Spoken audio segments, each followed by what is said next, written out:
كان النبي صلى الله عليه وسلم يقبل نساءه في رمضان.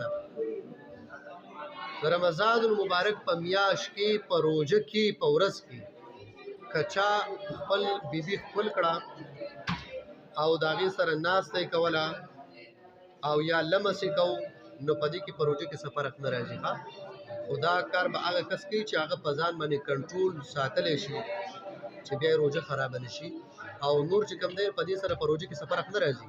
څوک د خپل بیبي سره سملاستل او په روزه کې په ورځ کې او یا اسی تکبیر وسره کړه او لمسې کړه ولولې کړي نو په دې سره په روزه کې سفرق ناراضي.